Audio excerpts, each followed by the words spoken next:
Thank you, friends. It's wonderful to be here tonight. And first, I want to congratulate Joey and Gil, Michelle, your wonderful commitment. Monique, it was great to meet you tonight. You're really going to do great things for the next many, many years. And Sandy, I so much appreciate what you do for the community and have done for so many years. And Bill, you do a really good job as the alumni director. And thank you all for coming. What a warm and wonderful evening. USF has always been a big part of my life. My father taught here for 30 years. My mother, who's here tonight, received her undergraduate and her graduate degree here. My husband is here tonight. He received his undergraduate and graduate degree here. And our daughter, Caitlin, graduated just last year with her master's degree. Yeah. So,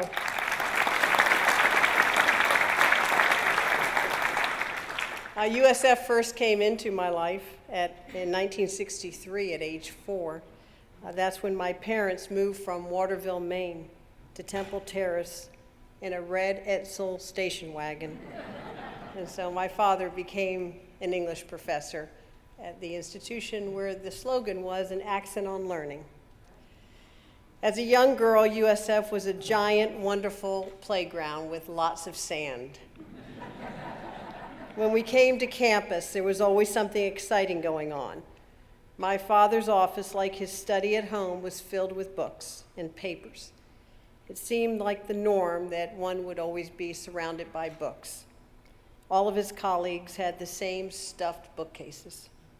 They talked in the hallways at great lengths about politics and made a whole bunch of references to literature and philosophers that I didn't understand. They formed friendships and had lots of big parties. I'd sneak under the food table and listen in and eat the peanuts. And it seemed so exciting to be part of the university with big parties and big ideas and big sand dunes. So I saw the university as a place of friendship, where the bonds of professors and their families were lasting and meaningful and endure to this day. It was the 1960s, and USF, like most college campuses, was the site of Vietnam War protests. I remember Crescent Hill, a gathering place for students. There I stood as students made speeches with great passion, declaring their opposition to the war. Although I was only 9 or 10 years old and didn't understand much about the facts, I could understand their passion. And so I saw the university as a place where peaceful protests and the exercise of free speech could take place without fear of retribution. On our usual hot, humid summer days, I would take refuge in the air-conditioned buildings. Sometimes it was the theater where students were practicing for a play or maybe a string quartet. Maybe it was the university center, where students would congregate, study, and socialize. So early on, I saw the university as a place for creativity, where artistic talent could flourish, a learning environment where young people could be nurtured, challenged, and grow. In my 30s, when I was the supervisor of elections, I decided to go back to school and receive my history degree. When you have a full-time job and 2 very young children at home, you have to really want to learn. Dr. Mormino is here tonight, and he guided me through the very rigorous program, introducing me to Florida history and the study of America's civil rights movement. My studies caused me to think in different ways about how I could impact the community. And in addition to pushing me to become a better writer and critical thinker, getting my master's degree was the first step in believing I could become mayor. So I saw the university as a place where I could grow and learn and envision a new role for myself. As mayor, President Genshaft and I formed a strong friendship and decided from the start that what was good for Tampa was good for USF, and what was good for USF was good for Tampa. We partnered on significant East Tampa initiatives, and we're both very proud of CAMELS, which I think stands out across the nation as part of the university's ever-growing reputation in the medical field. I should digress just for a moment to tell a funny story about President Genshaft.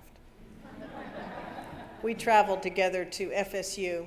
My son went to FSU. And remember, they played USF.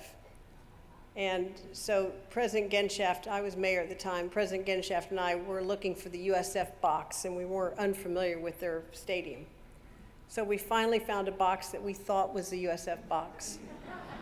So we walked in and made ourselves comfortable. We both loved popcorn, got out the popcorn, spread ourselves out. She had one of those little banners that you, like an accordion, that said, "Go Bulls."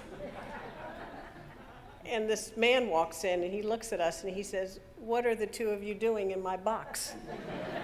And we said, "Oh, well, this is the USF box." He says, "No, it's not." He said, "I'm an FSU fan. This is an FSU box." And so President Genshaft very happily got the accordion thing out and said, and she said, "I'm the president of USF, and this is the mayor of Tampa."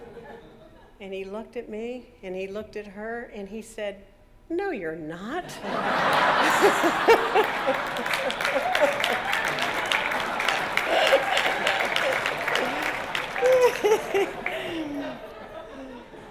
But I saw the university as a true community partner, integral to a city's growth and development. And then after my years in public life, I served on the USF Foundation Board. There I saw philanthropy at its best. People gave, alumni, non-alum, because they saw the value of this great institution in our collective future. Raising $600 million just wasn't enough, and so they set the goal at $1 billion. So I saw the university as a place of giving. You know, our colleges and universities play a critical role in our society. Every parent knows that 4 years of college has a remarkable effect on their child.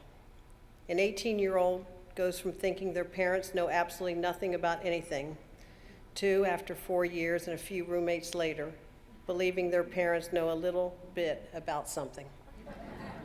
It's worth every bit of the tuition.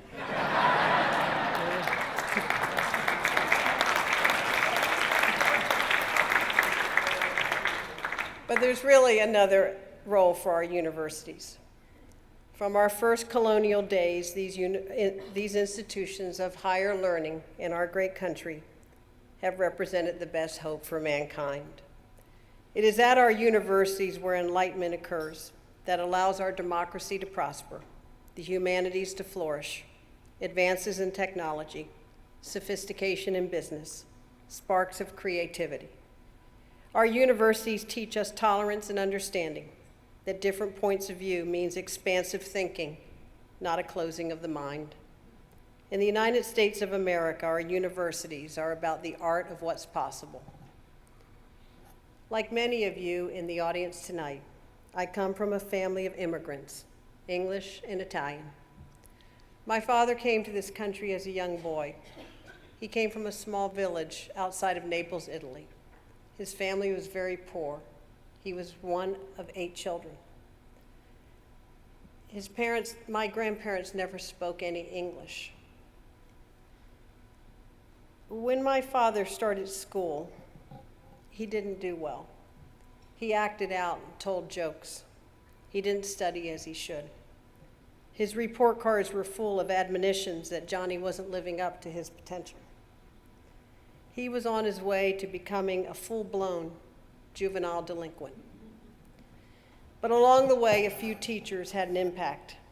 And at age 17, he joined the military, enthusiastically entering into World War II. He was a paratrooper in the Battle of the Bulge, and he saw unspeakable horrors. The GI Bill allowed him to attend Columbia College. The study of humanities allowed him to take the memories of man at his very worst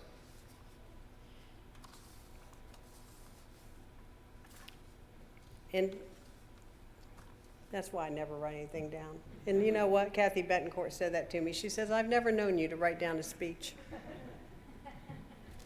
But the study of humanities allowed him to take the memories of man at his worst and devote his life to the study and teachings of man at his best. He devoted his life to teaching, to literature, to the arts, to music, and to cooking. My grandparents, what would they have possibly thought? That their son would become a college professor and that their granddaughter a mayor?